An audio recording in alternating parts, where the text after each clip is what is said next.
അത് മാണി സാർ ആ സാഹചര്യം വിശദീകരിച്ചു. അത് ഞങ്ങൾക്ക് പൂർണ്ണമായി ബോധ്യമായി.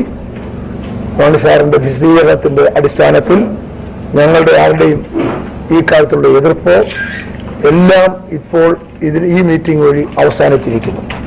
ഞങ്ങൾക്ക് സ്ഥാനാർത്ഥിത്വം ഇപ്പോൾ ഞങ്ങൾ എടുത്തിരിക്കുന്ന തീരുമാനം, ഞങ്ങൾ എല്ലാവരും കൂടെ ഒരുമിച്ച് UDF സ്ഥാനാർത്ഥി പുതുശ്ശേരിയെ ജയിപ്പിക്കാൻ ആത്മാർത്ഥമായി ശ്രമിക്കുക എന്നുള്ളതാണ്.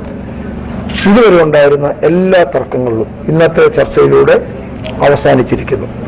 ഇനി ഞങ്ങൾ ഒരുമിച്ച് ഒറ്റക്കെട്ടായി UDF സ്ഥാനാർത്ഥിയെ വിജയിപ്പിക്കുവാൻ ഇറങ്ങുകയാണ്. അല്ല, അത് അത്ര ഒരു പോസ്റ്റ്മോർട്ടത്തിനോ അതിലേക്കൊന്നും പോകുന്നില്ലേ. ഓരോന്നിനും ഓരോ സമയമുണ്ട്. ആ സമയത്ത് അത് നടക്കും. നമ്മളിപ്പോ ഒരു കാര്യം നടക്കുന്നുണ്ടെങ്കിൽ ഇത് നേരത്തെ ആകാമായിരുന്നല്ലോ ചോദിച്ചിട്ട് കാര്യമില്ല. ഓരോന്നിനും ഒരു നടക്കേണ്ട സമയമുണ്ട്, അന്നേരം നടക്കും. അതെല്ലാം ഓരോരുത്തരുടെ അഭിപ്രായമോ താമസമാണോ നേരത്തെ ആണെന്നുള്ളത്. ഞാൻ പറഞ്ഞത് എന്താ, ഞാൻ പറഞ്ഞ എന്റെ അഭിപ്രായം ഞാൻ പറഞ്ഞിരുന്നു. ആ അഭിപ്രായം എന്ന് പറയുന്നത് ഞാൻ പിന്നെ പറഞ്ഞതാണല്ലോ, എനിക്ക് എന്തുകൊണ്ട് പുതുശ്ശേരി സ്ഥാനാർത്ഥിയായി കൂടാന്നുള്ളത്. അതിനൊരു വിശദീകരണം മാണി സാർ തന്നെ ആ സാഹചര്യം എന്താണെന്ന് പറഞ്ഞപ്പോൾ എനിക്കത് മനസ്സിലായി. അപ്പൊ ഞാൻ അക്സെപ്റ്റ് ചെയ്യുന്നു. ഞങ്ങൾ തമ്മിലുള്ള ചർച്ചയിൽ കേരള കോൺഗ്രസിന്റെ തീരുമാനം സമുചിതമായിരുന്നു എന്ന് കുര്യൻ സാറിനെ ബോധ്യപ്പെടുത്തുകയുണ്ടായി. അത് എനിക്ക് ബോധ്യമായി എന്ന് ഞാൻ പറയുന്നു.